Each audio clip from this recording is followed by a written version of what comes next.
Welcome, everyone. I think we'll go ahead and get started. It's 9 a.m. Central Time. Thank you for joining us on Creativity and Innovation Day. I'm Jackie Boucher, President of Children's HeartLink. Today is about celebrating how innovation can solve one of the world's most urgent inequities, access to pediatric heart care. We're honored today to be joined by four remarkable leaders: Heather Hudnut-Page, former Medtronic employee and board of director for Children's HeartLink and a past board chair; Omar Ishrak, former CEO of Medtronic and longtime supporter of Children's HeartLink; Gary Ellis, former CFO of Medtronic and champion of our new innovation fund that we'll talk about today; and Dr. Mahesh Kappanayil from Amrita Institute in Kochi, India, one of the world's leading pediatric cardiac innovators. And Amrita was the first Children's HeartLink Center of Excellence. We're especially grateful to many Medtronic colleagues and alumni for joining us today.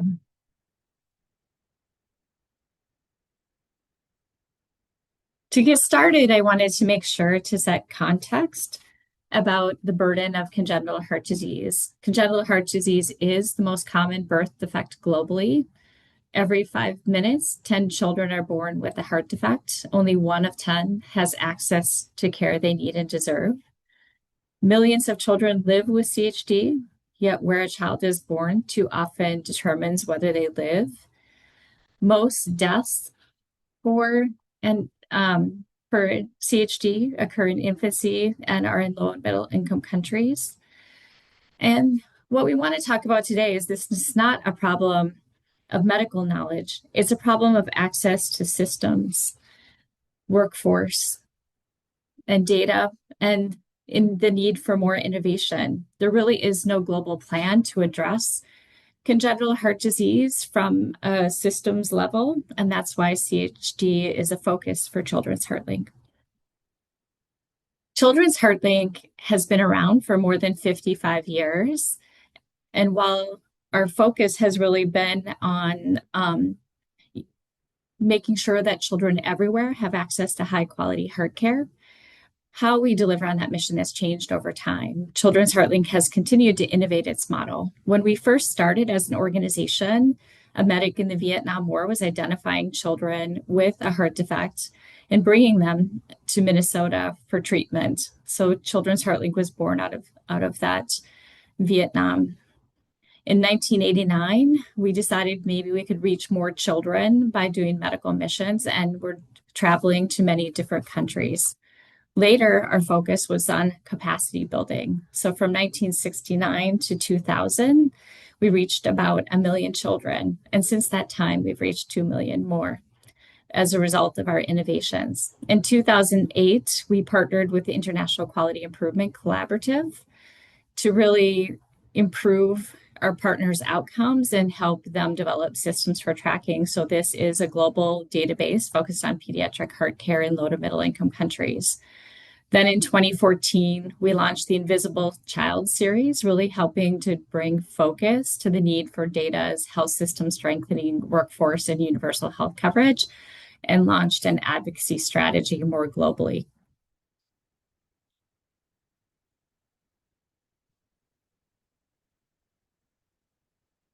Excuse me, my slide's not advancing here. Over time, especially during COVID, given that our model was really an in-person model, Children's HeartLink moved to more of a virtual model and now more of a blended model. So in 2022, working with some corporate partners at Medtronic, we identified a learning platform, a Lego, and developed HeartLink hubs for remote training.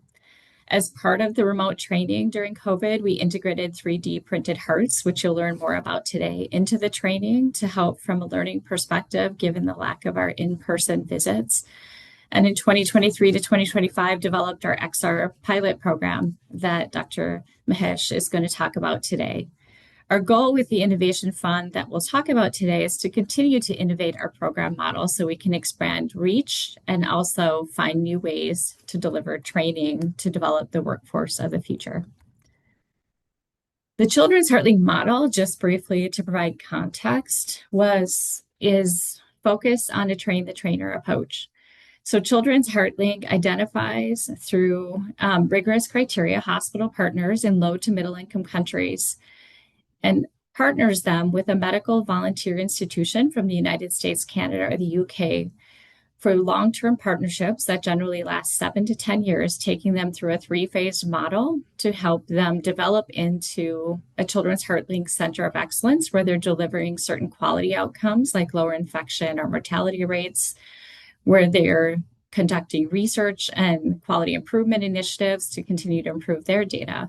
But importantly, that they're training others in their region. These are long-term investments that we make in hopes of really growing the workforce of the future in regions where it's needed most.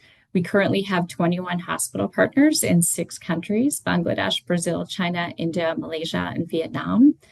And 7 of those hospital partners are centers of excellence, where they're also included on lists as training others. Our center of excellence model really, again, is focused on future forward thinking in terms of them delivering high quality outcomes, having a ripple effect in their region in terms of training, contributing to their professional societies, working with governments, and becoming really thought leaders in pediatric heart care in the regions where they live. Wanted to take a minute to talk about the importance of corporate partners. Medtronic is one example of a corporate partner that has been a strong historical partner for Children's HeartLink. Medtronic has been partnering with Children's HeartLink since 1979, and it's been a defining relationship for the organization. Medtronic leaders have shared their time, talent, and vision, and equally important is that many of the employees have also given their time and talent, and we'll talk more about that as well. But I think this really demonstrates what's possible when corporations engage as true global citizens. Medtronic has definitely had an impact on Children's HeartLink. To give some examples of just how corporate partners like Medtronic align on values with Children's HeartLink, I think Medtronic's mission: alleviate pain, restore health, and extend life is very aligned with the Children's HeartLink mission focused on inequities in congenital heart disease.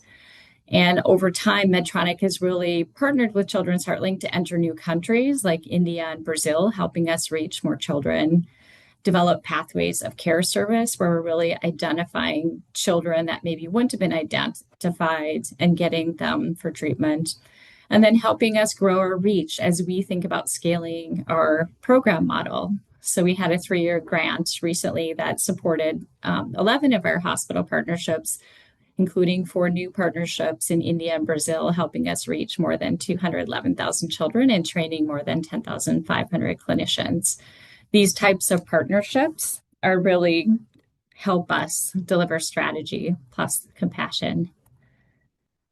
We also have worked very closely with Medtronic employees who have helped us evolve our strategy, such as our identifying our learning platform, helping us think about our methodology, like thinking about our reach and penetration in the regions where we are, developing systems, and really helping contribute globally as global citizens in how we deliver on our work. And so these types of partnerships are very important in Children's HeartLink, given medical volunteers are really how we deliver on our mission, medical and corporate volunteers. So today we're going to announce an innovation fund that we'll talk more about after we hear from our speakers. But the focus of the fund is really to help Children's HeartLink continue to innovate, which is one of our core values, to continue to expand some of our training technologies and ensure that we have the systems and infrastructure necessary as an organization to continue to do this work, reaching more children and families affected by congenital heart disease. So now I'm going to stop sharing my slides and have Heather Hudnut-Page, our moderator, begin the conversation. Great. Well, thank you, Jackie. It was really, it's a great honor to be a part of this conversation and to be here with Gary Ellis, Omar Ishrak, and Mahesh Kappanayil. what you all have done, the three of you, and how you've impacted Children's HeartLink over the last decade and more has been absolutely incredible. So thank you in advance for your comments and your thoughts and your ongoing support. So Gary, let's start with you. During your time at Medtronic, you were part of a number of donations from Medtronic to Children's HeartLink. Why did you recommend support, and what was it that it helped you continue that sport that actually started back with Earl Bakken? Well, I mean, obviously, when I was on the Medtronic Foundation board, Children's HeartLink was clearly one of the things the foundation had been supporting for many years. And obviously, each year, when they came forward with obviously the request, et cetera, we would look at what's the results, where things have been, how they were doing. And I think back to what Jackie said earlier, the mission and the focus of what the Children's HeartLink was doing clearly fit into what the foundation at the time was focused on. And so new innovative ways to train and basically deal with congenital heart disease. So it was clearly a major focus of the foundation at that time. And as indicated in the comments, a lot of Medtronic employees were already very much engaged in working with Children's HeartLink. Yeah, fantastic. And then I know that your love for Children's HeartLink went to a whole new level when you attended the 2016 Global Gathering. Tell us about that, and tell us about what you and your wife, Sue, did coming out of that global gathering. Yes, well, in 2016, as you indicated, we went to the Global Gathering, and I think we'd been to a couple of the galas before that also, but at the 2016 event, Dr. Ulysses and Lillian were there and kind of presented it from Brazil, and they were presenting an opportunity basically for volunteers or donors, I should say, to go to Brazil and visit them on a basically kind of a mission trip, if you think about it, with basically Mayo Clinic volunteers and us were basically the individuals were being invited to go down. So we were lucky enough in the auction that we won that opportunity. I remember Steve Molly at the time telling me, I think he had done this earlier with Children's HeartLink and really told us we should do it. So we purchased that opportunity to go down with the team. And so basically, I think it was in May the following year, we went to down to San Jose do Rio with basically, again, volunteers from Mayo, the Children's HeartLink, and we were basically probably almost a week we were there, visited the hospital, and were engaged in meeting all the nurses, going through a lot of the training programs. In the ICU, they had 15 beds in the pediatric ICU. And they were all full. So we literally did rounds with the nurses and the doctors each day. Sue and I actually participated in 2 surgeries. We observed, I shouldn't say participated, we observed 2 surgeries. And it was amazing. It was probably, we've done a lot of mission trips and things over the years, the 2 of us. And obviously, all of us at Medtronic have been seeing the patients come in for the holiday party and have experienced and the pride that you get in seeing that. But observing the volunteers that were cut from Mayo and Children's HeartLink interacting with the Brazilian staff and seeing the impact they were having on, we observed surgeries of 3-day-old babies. And that have had serious heart issues, congenital heart issues. The sophistication that we saw from the surgeons was extremely impressive. But probably the thing that we learned the most was, even from the surgeons, the comment was, listen, we can repair or do a lot of things to help these children with their hearts, but it's the care that they get after that, the nursing care, the things that we're learning from an infection, things like that, and how they're fighting through that was the most impactful aspect of what we were hearing down there. And we walked away basically saying, so impressed, because, literally we were seeing the results of the donations that Medtronic had been making through the years, obviously to the Children's HeartLink. and we were seeing the impact on the patients.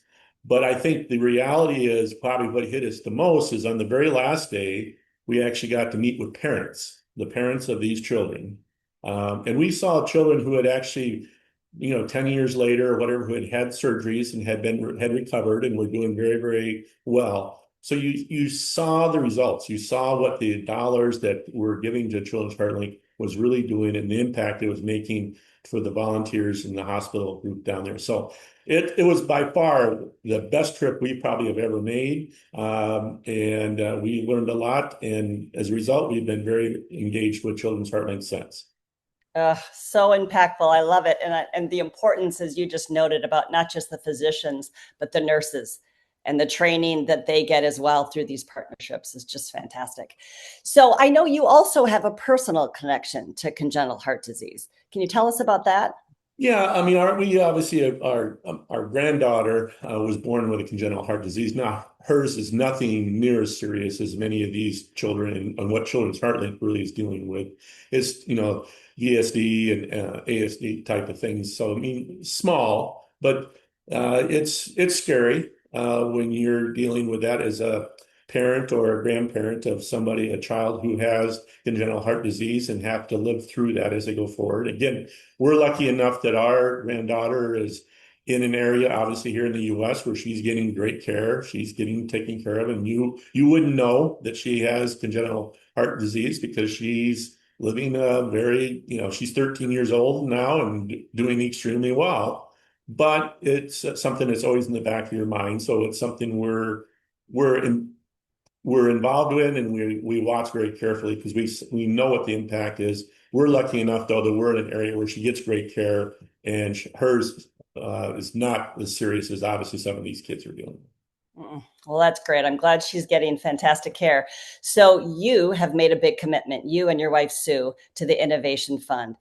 Tell us about that commitment, why you've made that commitment, and boy, we certainly appreciate it. So tell us more. Yeah, well, again, Jackie and Aaron walked us through kind of what they're trying to do with the $500,000 on the Innovation Fund, and the idea behind, even as Jackie has walked through the innovation that's had to occur over the last, years, especially with COVID, on how you're actually providing that training and education and really developing these centers of excellence is very, very important.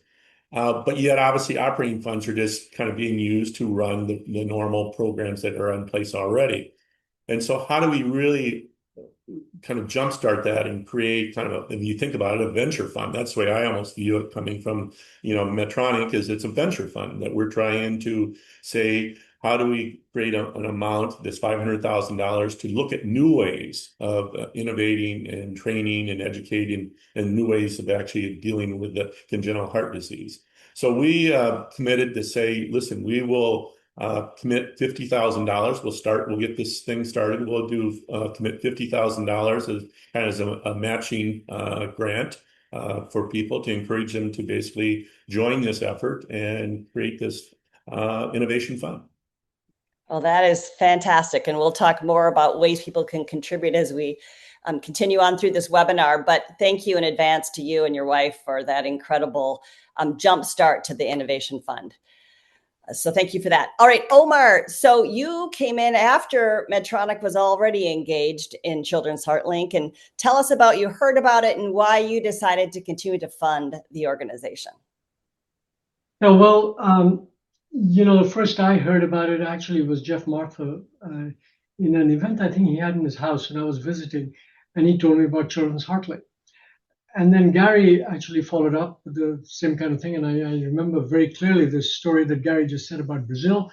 And I remember interacting with him a lot and with Jeff at these events, the yearly events. And I got to learn about it. Now, what caught my attention about Children's HeartLink was the fact that, this was not just a charitable donation. I could see the impact of the donation very directly. And that makes a big difference, because it's one thing giving to charity and then, half the money goes into some bureaucratic stuff and you don't even know how the money is used. While here, there were two things. One is the direct connection to how the money that you provide creates real value, which is, saving somebody's life. And even, one life saved is a huge thing. And this had a direct line of sight to that. The other point, which I think Children's HeartLink is very unique about, is the fact that whatever money is donated actually gets amplified by over a factor of 2 or 3, because the organization has the linkage with these experts who give their time, donate their time. And I'm talking about several weeks a year, which is not cheap.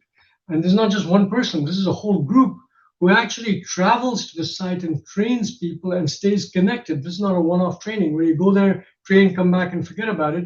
This is a continuous improvement where this sponsor almost takes on the improved outcome as a personal goal. And I think that is very unique. So these two things really drew me to Children's HeartLink. One was this very clear demonstration of an improvement in outcome.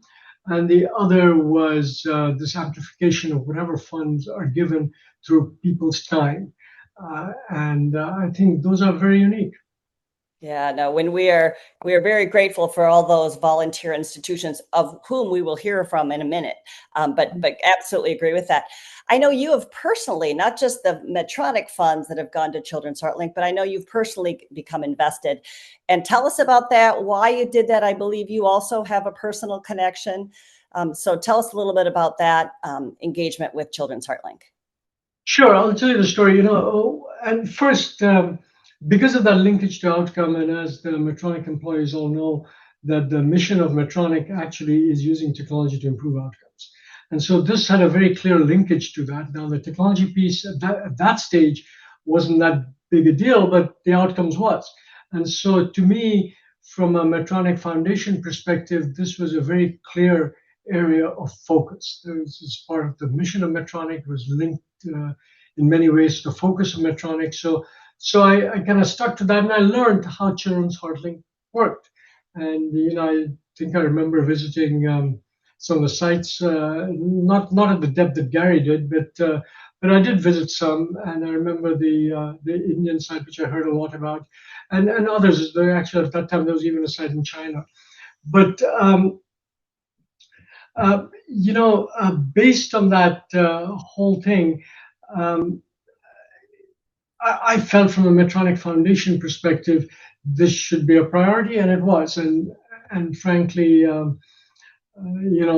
when I retired from Medtronic, what the company did is, as a gift, essentially to me, but not to me directly, was that in my name actually made a donation to Children's HeartLink, because the company knew how strongly I felt about it. Now, at the same time, I originally come from Bangladesh. And, Children's HeartLink, for all the right reasons, is very selective about where they go, because you need a certain level of capability for this third-party, Western hospital to go and have an impact. You can't do kind of basic training. You're going to have certain levels. And so because of the nature of the model, you just don't go to every country. You go to very specific places where you can scale based on the local know-how and the ability to translate Western know-how to improve that local know-how, not to start from scratch.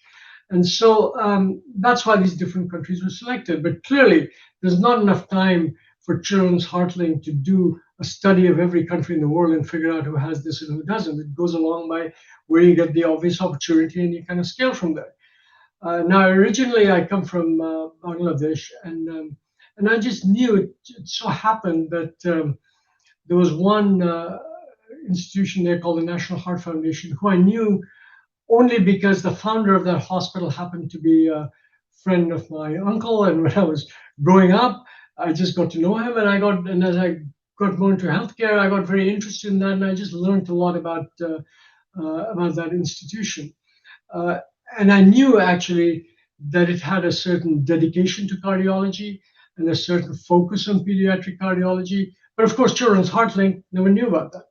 And so while I was at Medtronic, I didn't have time for all of this. And I just went by going by the areas that Children's HeartLink kind of selected.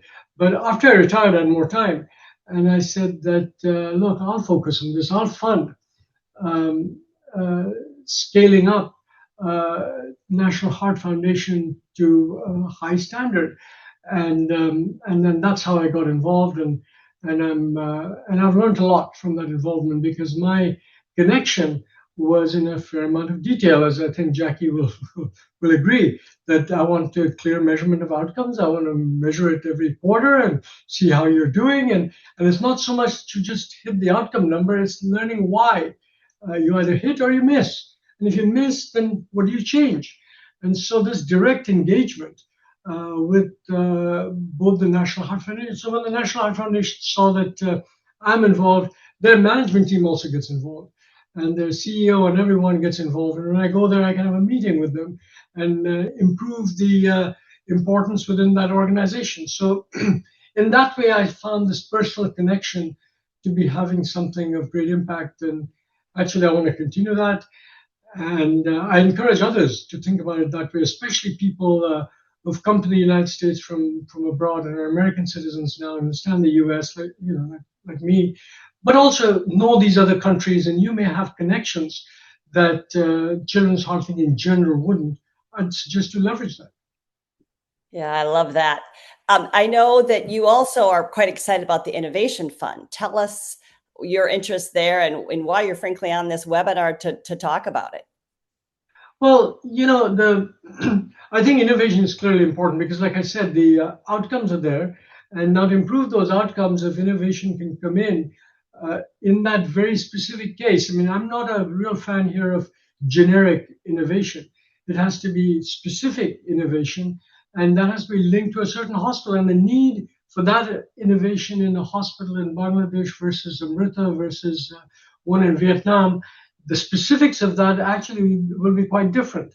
And so I think take the innovation and then improve or accelerate the scaling of that capability in that specific institution, I think is very important. And I think if that can be done in a way that, the training that's required is less or quicker, then scaling up to success, if that time is shortened, that's worth a lot.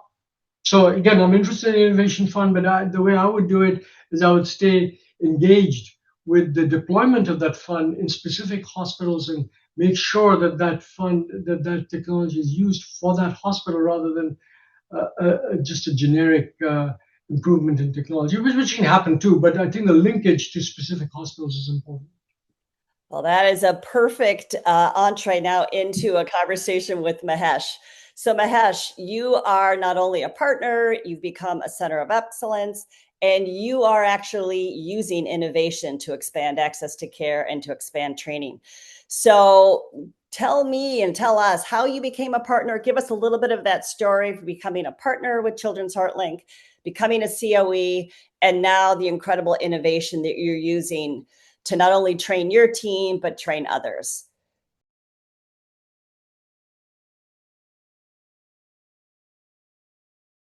I think you need to get off mute. Sorry about that. Very good morning to all of you. It's a pleasure to be with all of you here today, and incredibly exciting to be with Omar and Gary and all of you here. I come from an institution in Kerala or India, and our partnership with Children's Heart Link goes back to right when we started out as an institution. Maybe I can share just a couple of visuals to just show you where I'm from. If you can see my screen. Yes, we can see it. Yeah. So this is where I come from. This is Kerala, the southernmost coastal part of India, and that's the center that I come from. And we started off like this in 1997, and by 1998, this was a fully functional hospital. And today, this is one of the leading centers for congenital heart care in India. You know that India is a country of 1.5 billion people, and we have just a handful of pediatric cardiac centers across the country. We have nearly 300,000 children being born with congenital heart disease every year in our country, and only a small percentage of them can access any form of congenital heart care. And therefore, whenever a patient has the opportunity to access the heart care, it's so important for us to be able to do the best job, because there'll be just few opportunities for these patients to ever get care. So we've been focusing a lot on not just the numbers. Of course, we do a lot of numbers of congenital heart surgeries and interventions, nearly 1,000 heart surgeries every year, nearly 1,000 catheter interventions. But the focus also has been on quality improvement and capacity building. And that's where Children's HeartLink has been a steady partner with us. Almost just a year into our birth, by 1999, we were partners with Children's HeartLink. And Children's HeartLink has been an all-weather friend throughout these last 27, 28 odd years, has supported us through capacity building, through training of our nurses, establishment of our systems.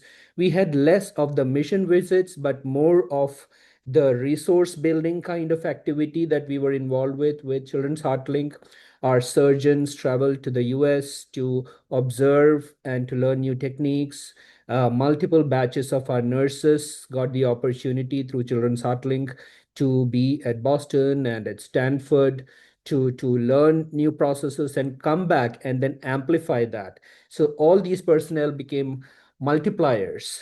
So that was incredible. I myself, in 2010, I was presenting a paper at the American College of Cardiology conference at Atlanta.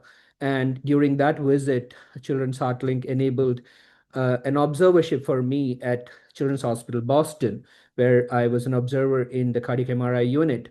And that enabled me to come back to India and set up the country's first congenital heart MRI program. And so each one of us that has gone through Children's HeartLink and in partnership with Children's HeartLink has ended up becoming a multiplier. We have gone on to train many more people, uh, not just across India, but even for the neighboring countries. We've been able to train nurses and technicians and anesthetists and cardiologists and cardiac surgeons from regional centers, including Bangladesh, Sri Lanka, Vietnam, Malaysia, and even Japan. So it's been an incredible partnership, and we are able to take on this leadership role in our region because we have shared problems with other units in this region. So it's easy for the other units from the region to come here and understand the problems and their solutions. And I think Children's HeartLink has greatly enabled that. By 2012, we became a center of excellence for Children's HeartLink, and we also have a nurse training program and accredited fellowships for cardiac anesthesia at our center, which are all supported by Children's HeartLink. That's fantastic. And when you, as a COE, you mentioned that you have training programs at your institution. What is your reach now? Is it just in India? Have you touched other countries? Tell us a little bit about your role as a center of excellence. Oh yeah, we are touching the countries all around us that share the problems of low resource environments. Centers in Africa, centers in Vietnam, centers in Bangladesh, Sri Lanka. So these are centers from where we get our other trainees to come in and spend time with us, waiting periods of time, and learn, and then go back, and then we continue to mentor them to establish systems at their centers. That's fantastic. Back to the multiplier effect, right? That you mentioned earlier and Omar mentioned as well. So I know that you have done some incredible work with innovation. Tell us about that innovation. Tell us about the impact of that innovation. And as we think about this innovation fund, the role that the innovation fund could have in expanding that innovation. But start by telling us about the innovation and what you've done. Heather, it's really important for us, particularly in the limited resource environments, to continuously innovate, because we have to make the best use of our resources and the best use of our limited trained personnel. So we are always looking for ways to build innovative tools, and it's almost like a culture here in India to innovate in small and big ways. And one of the things that we led with was by creation of a 3D ecosystem in our hospital, because as an advanced center, we get a lot of children referred to us from across our country and even from overseas in the region with really complex heart defects. So in many centers, particularly in the limited resource environments, a certain degree of complexity kind of becomes a discouragement for offering surgery because it involves a lot more resources, a lot more taking care, a lot more technical skill. So that makes it more difficult. But as a leading responsible center in the region, the onus was on us to develop systems that we can not just treat the simple ASDs and VSDs and PDAs, but also the more complex spectrum of congenital heart disease. And that's where we started to think about 3D technologies like 3D printing and extended reality. And we started pretty early, I would say among the earliest in the world. So when we set up a 3D printing lab here in Amrita, that was in 2015. And that young man that you see there was Asia's first congenital heart surgery patient to receive a 3D print assisted heart surgery. And this surgery was supported by Children's HeartLink. Dr. Mohan Reddy, who was a congenital heart surgeon at Stanford, was visiting our center at that time in 2015, supported by Children's HeartLink, and he performed this incredible first surgery, which used a 3D printed heart to operate upon this young boy. And the picture that you see on the top is actually him and me speaking at the Children's HeartLink Gala in 2018 in Minneapolis. And we went on to spend some time at Mayo Clinic. And today, this young man is a PhD research scholar in our institution. So that's how important it is to think out of the box, think of new ways to treat and to innovate. And since then, we built a very low cost and very implementable and sustainable kind of a 3D printing environment in our hospital. And about 5 years back, we also invested in creating a system for extended reality. We partnered with multiple vendors and developers from across the world who were developing these tools, which could help us use virtual reality to plan complex heart surgeries.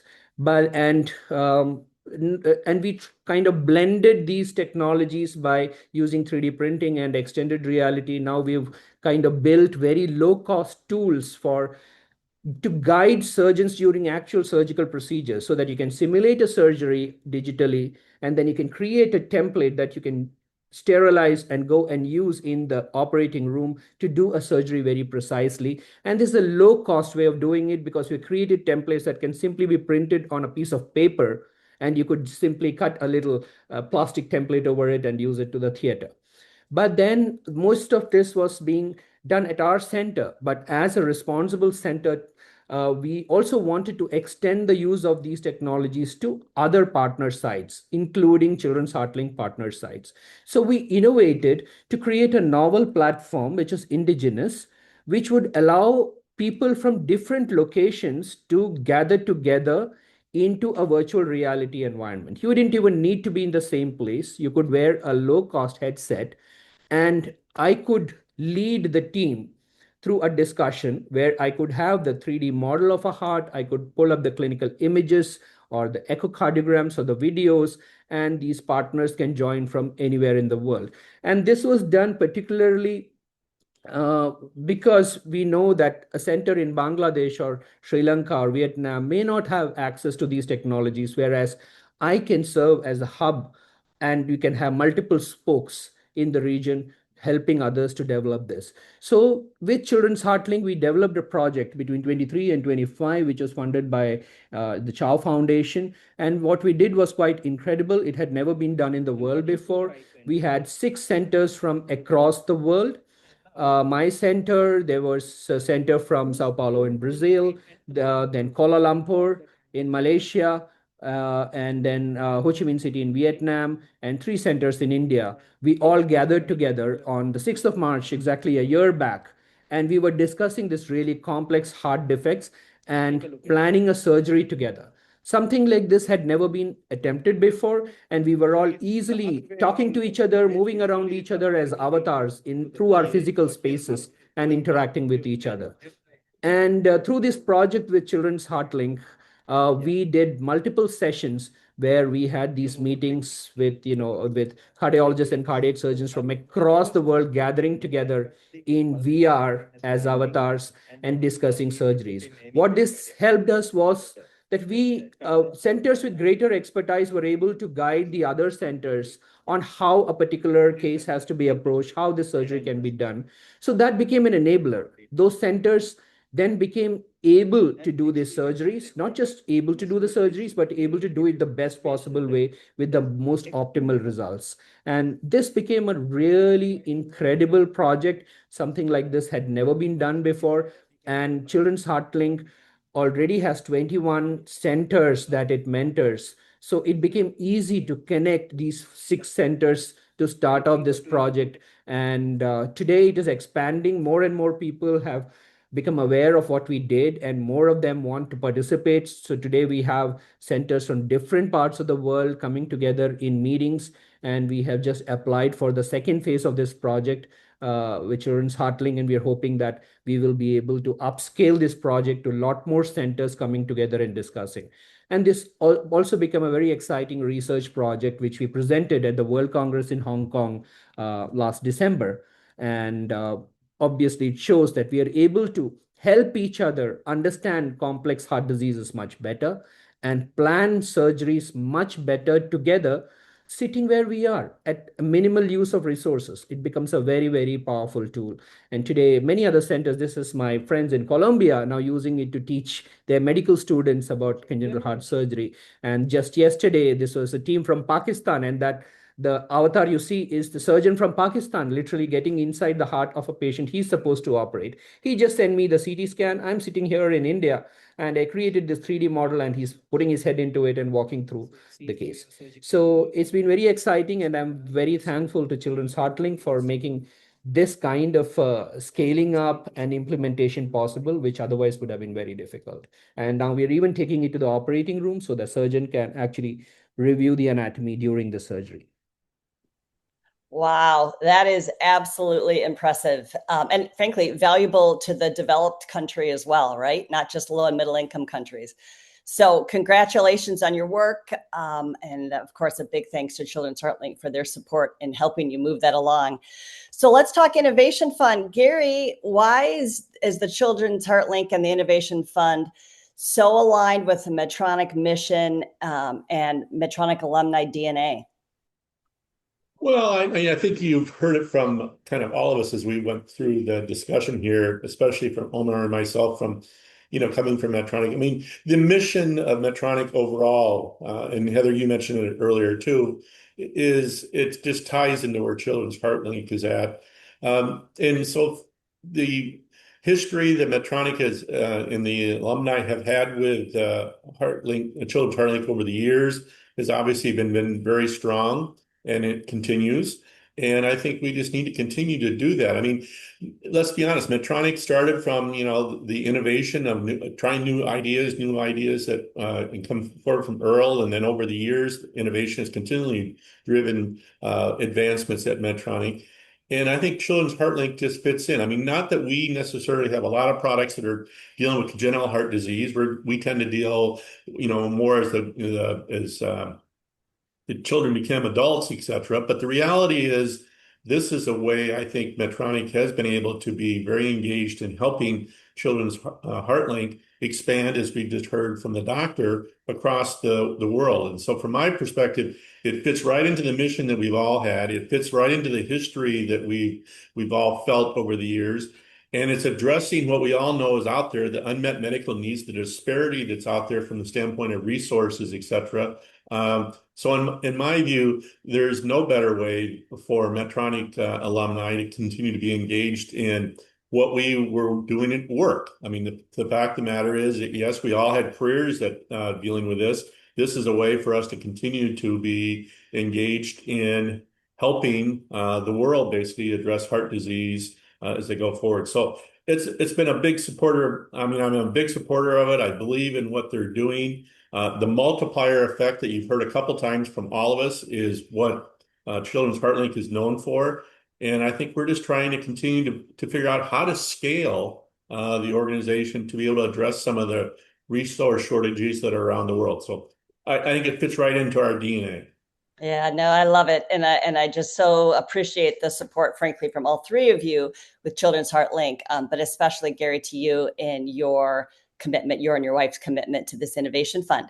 So we'd like to open it up to questions. All of you who are on the webinar, you can't take yourself off mute, but you can put questions in the chat. So we'd love to hear your questions for any of our three speakers, including Jackie, so any of our four.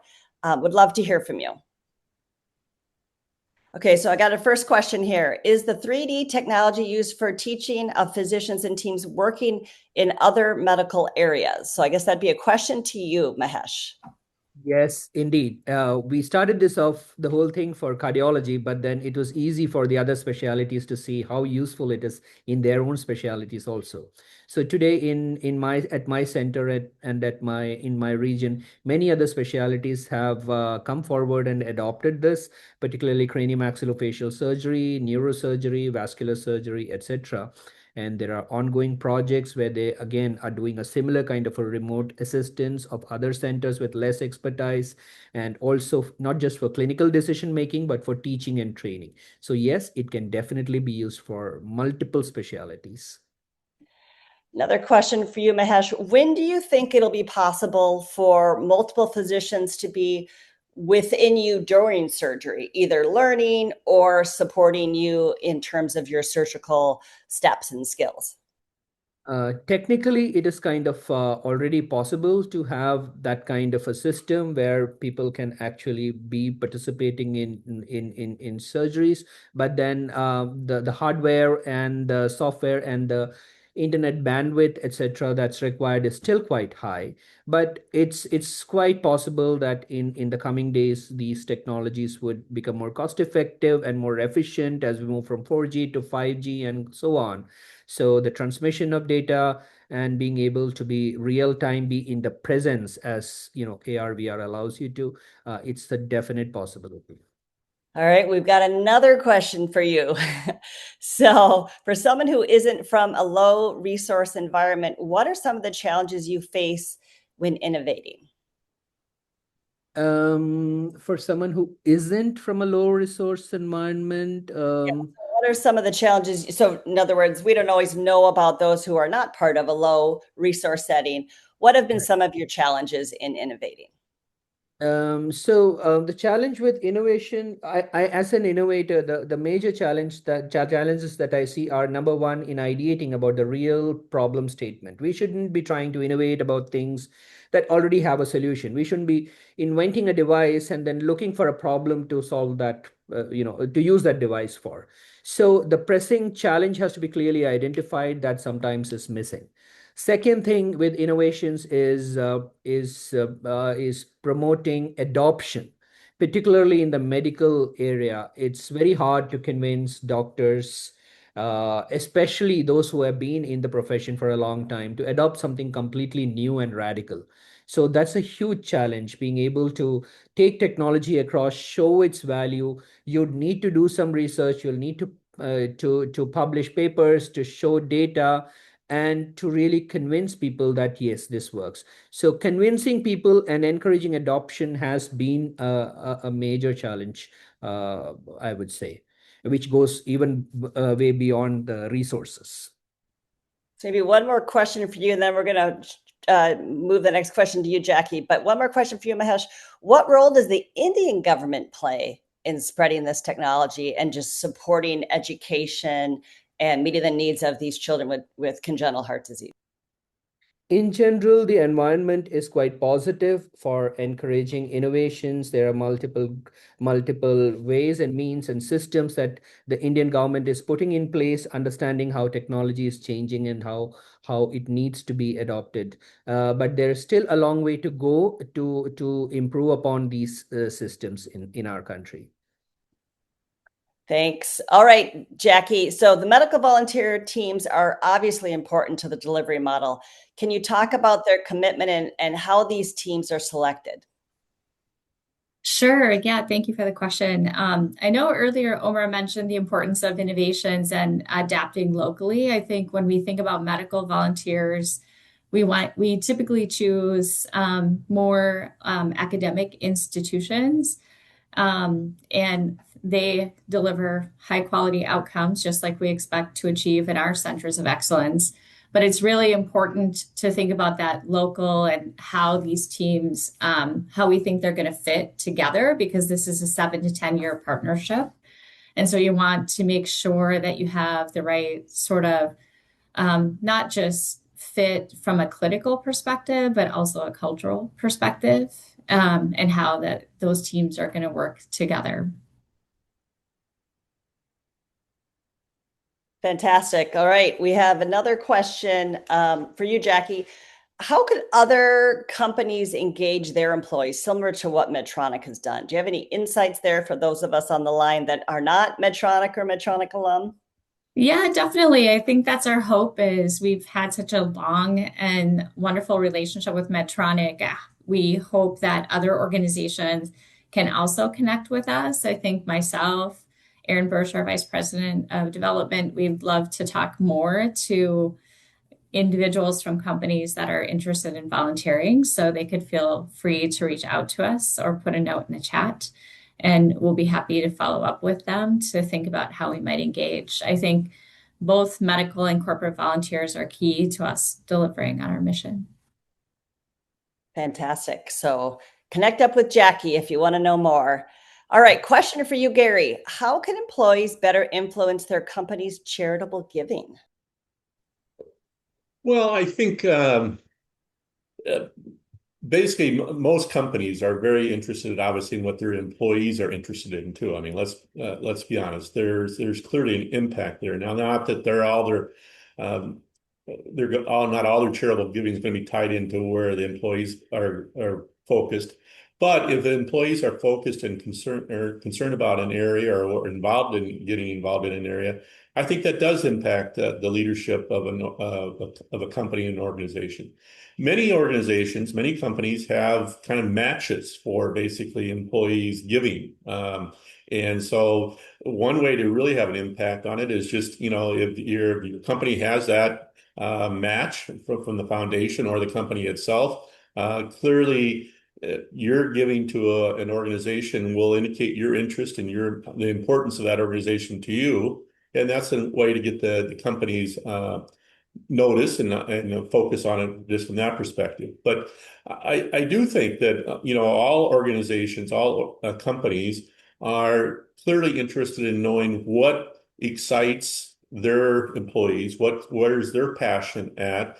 And so if there's an area that employees have, and they can get their organization engaged in that, either from the giving component or back to even what we were talking about earlier from the standpoint of the volunteers being engaged, whether it's from the hospitals, et cetera.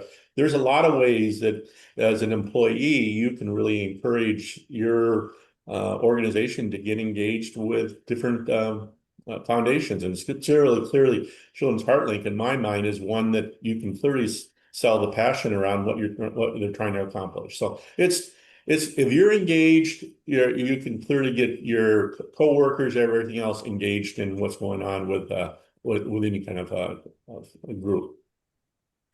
That's fabulous. And certainly that is what has happened at Medtronic. So appreciate that. We also have a question back here for Jackie that actually dovetails off of Gary's comment about, are there ways to get involved with Children's HeartLink, support, volunteer, other than being a medical volunteer? Yes, absolutely. When I shared my slides, there's a slide about how, for example, Medtronic employees have engaged. We've had them engaged to help us solve a specific problem.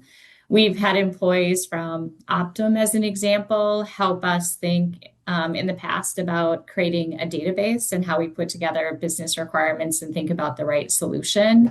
So I think there's many different projects or ways as a small organization like Children's HeartLink where we could engage different knowledge and skills from employees at various companies. Fantastic. So another question, and I think this comes probably to you, Jackie. Over what time period do you expect to gather donations for the Innovation Fund? Great question. Obviously, we're launching it today. Our goal is to raise $500,000. I expect that it may take us a year or two at least to raise that dollar amount to support the innovation fund. I also think the fund doesn't stop there, given we've heard many different definitions of innovation today, whether it's knowledge and skills that people bring to think about innovating technology as a tool to help support innovation. And obviously, over time, we want to continue to think about innovation and application to what our partners needs. So I think it will be several years of fundraising for this innovation fund. But the real opportunity we have is today, right? Today is Correct. the launch of the Innovation Fund. Today is the launch of Gary and Sue Ellis's challenge to us, and they're matching dollar for dollar up to $50,000 are all of our commitments. I know I'm committing. I'm sure others on the board who I see on the line are committing. Really hope that many others of you will commit.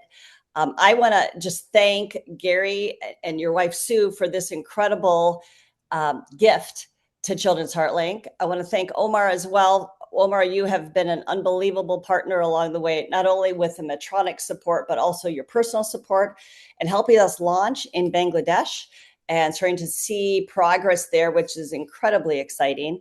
Mahesh, thank you. Thank you for being a partner. Thank you for becoming a COE. Thank you for your innovation and really helping expand access to care for children around the world. So Jackie, I'll pass it to you to close us out. But I just want to say a thank you to our panel and for all your contributions to Children's HeartLink. So Jackie, the floor is yours. Yes, I think you said it all well. Thank you, Heather, for moderating. And again, thank you to Gary, Omar, and Dr. Mahesh for speaking today. I think you've given us a lot to think about related to innovation, and we're grateful for your partnership with Children's HeartLink. Many thanks to Gary and Sue, and we thank all of you for joining us today and helping to support our work in many different ways, whether you're volunteering, donating, sharing knowledge or expertise. And we look forward to continuing to share our updates on the Innovation Fund with all of you who joined us today in the future. Thank you so much.